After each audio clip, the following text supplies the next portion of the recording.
Assalamualaikum warahmatullahi wabarakatuh.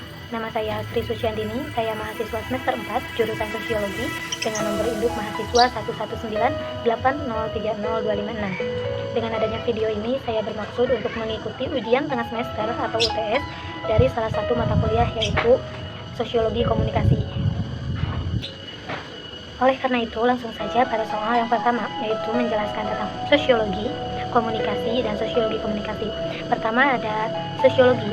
Sosiologi itu merupakan ilmu pengetahuan yang mempelajari tentang bagaimana hubungan antar manusia sebagai makhluk sosial, termasuk di dalamnya aktivitas dan gejala sosial yang kemudian akan melahirkan perubahan-perubahan sosial.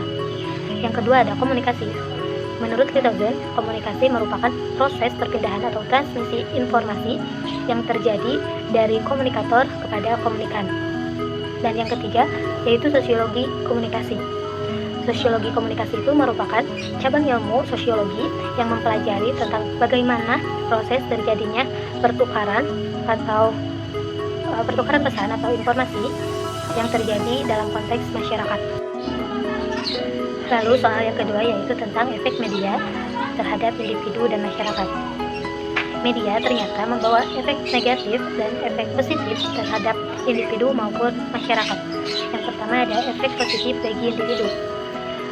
Individu akan menjadi senang dan lebih percaya diri sehingga terbuka terhadap perubahan-perubahan yang ada karena mereka bisa berinovasi dengan penemuan-penemuan mereka. Individu juga akan termotivasi agar tidak ketinggalan zaman sehingga kreativitas mereka berkembang untuk menciptakan sesuatu yang bisa membantu kehidupan manusia dan membuat jaringan yang luas. Lalu efek negatif bagi individu yaitu individu akan tertutup dan kurang pergaulan karena mereka kurang percaya diri, sehingga mereka akan lebih ketergantungan terhadap media dan akan mudah merasa bosan terhadap sesuatu.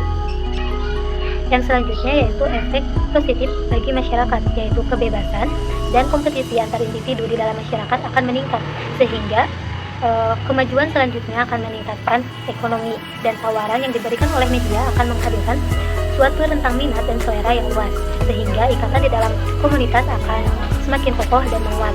Sedangkan efek negatif bagi masyarakat yaitu akan hadirnya media berita yang baru yang tidak ada gatekeeper untuk menyaring informasi, sehingga informasi di masyarakat akan terlalu penuh. Soal selanjutnya yaitu nomor 3, berhubungan dengan ideologi media. Ideologi media pada umumnya yang saya ketahui itu dapat diterima oleh pandangan yang mengatakan bahwa teks media mengartikulasikan secara terpadu dan gagasan-gagasannya pun membahas tentang bagaimana caranya memandang atau memahami realitas, dan biasanya disajikan dalam berbagai jenis peran. Lalu selanjutnya nomor 4 membahas tentang tiras, rating, agent of change, agent of destroyer, dan gatekeeper. Pertama, ada tiras. Tiras ini merupakan jumlah salinan dari surat kabar atau majalah yang dijual untuk memperkirakan atau menghitung harga periklanan. Yang kedua ada rating. Rating ini merupakan penilaian atau evaluasi yang dilakukan oleh pihak tertentu terhadap suatu hal yang dilakukan melalui berbagai scale atau skala dengan beberapa indikator tertentu.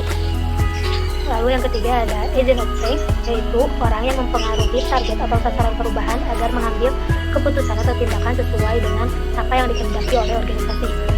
Lalu yang keempat ada agent of destroyer, yaitu sesuatu yang mempengaruhi perubahan menuju arah yang kurang baik atau buruk. Dan yang terakhir ada gatekeeper. Gatekeeper ini merupakan suatu lembaga yang bertugas untuk menyeleksi informasi mulai dari data yang baru didapat sampai proses penyeleksian sebelum disebarluaskan. Lalu selanjutnya nomor 5 yaitu berhubungan dengan cara yang baik untuk menerima berita dari semua media. Menurut saya cara yang baik untuk menerima berita dari semua media yaitu dengan tidak menelan berita tersebut secara cuma-cuma atau tanpa mencari tahu terlebih dahulu tentang kebenarannya. Jadi, jika kita mendapat berita tentang suatu fenomena, maka kita harus mencari tahu terlebih dahulu tentang sumbernya.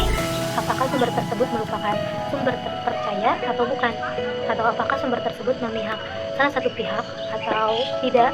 Nah, setelah kita mengetahui sumber-sumbernya, maka kita akan mendapatkan kepastian tentang apakah berita tersebut merupakan berita yang benar atau berita hoax, atau mungkin berita yang dibumbui dengan pencitraan dari salah satu pihak. Lalu yang terakhir yaitu hafalan tentang Quran surat Al-Hujurat ayat ke-13 yang berbunyi, A'udzu billahi minasyaitonir rajim. Bismillahirrahmanirrahim. Ya ayyuhan nasu inna khalaqnakum min dzakari wa untha wa ja'alna nawmakum su'uban wa qabaila lita'arafu.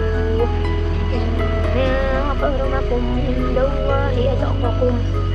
Innallaha 'alimun khabir.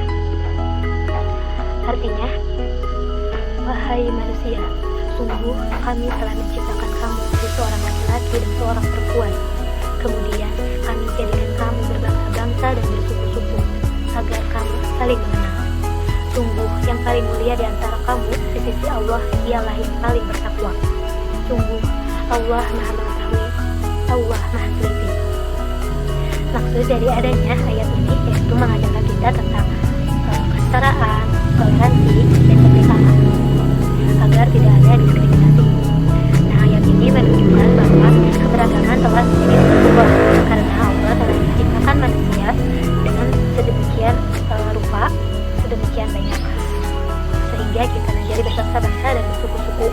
Namun bukan untuk saling memusuhi, melainkan untuk saling mengenal, menghargai, saling memberikan manfaat, karena sesungguhnya kedudukan kita di mata Allah itu sama kecuali ketakwaannya. Mungkin demikian jawaban ujian tengah semester atau UTS dari saya. Mohon maaf apabila masih banyak yang kurang tepat. Wabillahi taufiq wal hidayah. Wassalamualaikum warahmatullahi wabarakatuh.